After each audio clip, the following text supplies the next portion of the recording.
When Paradox came along and proposed this to us, it was like a dream come true. And that kind of takes us to now, where we're working on Prison Architect 2, and it's getting close to launch.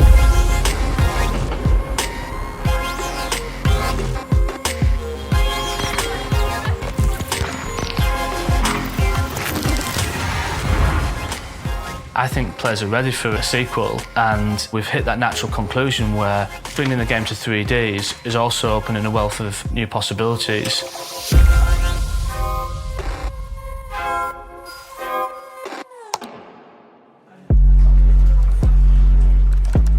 We worked on Prison Architect on console for a number of years. When Paradox acquired the license, they were looking for a developer to continue the Prison Architect brand and in the background work on a sequel, and I've been heading up that team and that project as well.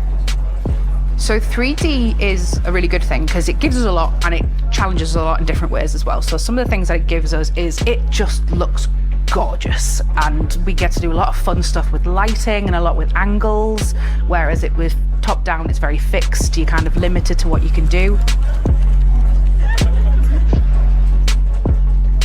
Prison Architect 2 is an evolution of Prison Architect. It's not a new thing, so we always have to retain the look of the 2D one, but you're bringing it to 3D. The fidelity that we've had to go to bring in the assets and animations and fingers, and I think we got very close.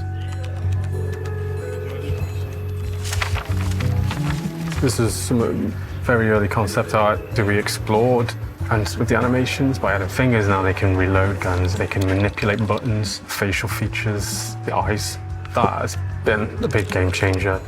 So here we're exploring cells, how we're taking this one and then we've reconcepted it into 3D, and there's a lot of things going on here again with have roughness and metallic values now, so they react to the light.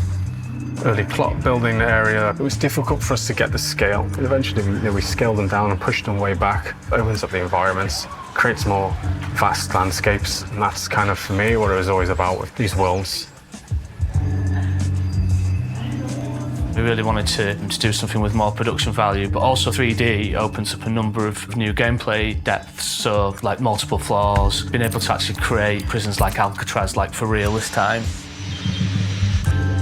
There was a pitch process, so Paradox would work with us on what they wanted to see. We put our pitch together with some concept art and high-level designs of what we would want to do with the game and what direction we want to take it in. Also, how we would stay true to the original in the art style as well as the spirit.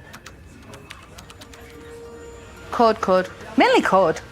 Design pod, animation, art. We'll not bother with the kitchen, it's very exciting though. We make coffee there. We've got our incredible animators and artists doing some brilliant work, making the game look absolutely phenomenal and amazing.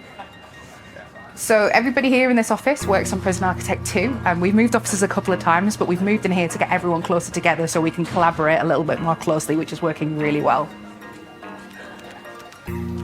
I was always working quite closely with the community, and one of the big things that kept coming up from people was, we want multi-floor. And then as soon as that opportunity came up, we knew to make multi-floor work, it's got to be 3D. And then as soon as we got into the green light process, that became really exciting really quickly, because we got to work with a lot of these things that people wanted and turn them into something quite brilliant. The challenges though, that one of the very first things we had to do on the project was figure out how the scale of the game translates from the first one to the second. You might not see it on first glance when you're playing the game, when you're playing a prison, but actually the ratio of inmate to walls, for example, is like halved. So the population of the prisons are smaller and the size of the prisons expand to grow that, because it's not just a 2D sprite that can wander over and just sit on a bed. So that was a massive challenge, just getting prisoners to like move from one place to the other at the correct speed, at the right time. It gave us so much more freedom to develop the game, but it also meant there was a lot more questions that we needed answers to, rather than just sitting in 2D. Tom Cruise looking like. This is still my favourite. I think I could have a version of this blown up on my wall at home. It is amazing, like where I've worked on games where the concept art doesn't look like the game in the end. It's not just, hey, well, let's make Prison Architect 1 in 3D. The deeper reasons for it is to really blow up the potential of the game, like through the construction, through the automation, through the logistics. It was a challenge for us on one side because Prison Architect was never designed to be multi-floor, so we had to go back and figure out how that was going to work. It meant a lot of things changing with scale. But for the player, they're going to have to manage not just this one big prison that you can see at a glance, plus all these other levels where stuff is going on that you don't know about. Yeah. So we do have some iconography to like highlight it, but it means that those players who really enjoy the action part of it, there's a lot more for them to watch because they need to make sure they've got eyes in all of the right places, that they're checking out. There's a lot more challenges for the player now. I think that's a cool thing where I also felt in Prison Architect 1 that if I was really playing efficiently, the most efficient prison is having everything along the road in a big line because, well, the delivery's there and I don't want to have my canteen at the far side of the prison because it's going to slow things down. Now we've got that extra dimension as well where players kind of have, well, I've got to put my canteen on the top, my kitchen underneath, and then have a stair between them. And that, for me, that's one of the most exciting things, seeing how players will design their prisons with this new dimension, literally, as well as land expansion. Everything makes a bit more sense now. With windows on the wall, I can actually see through them. Snipers wouldn't have made any sense at all if the floors didn't react to each other and didn't interact. Yeah, there's a lot of creative possibilities, I think.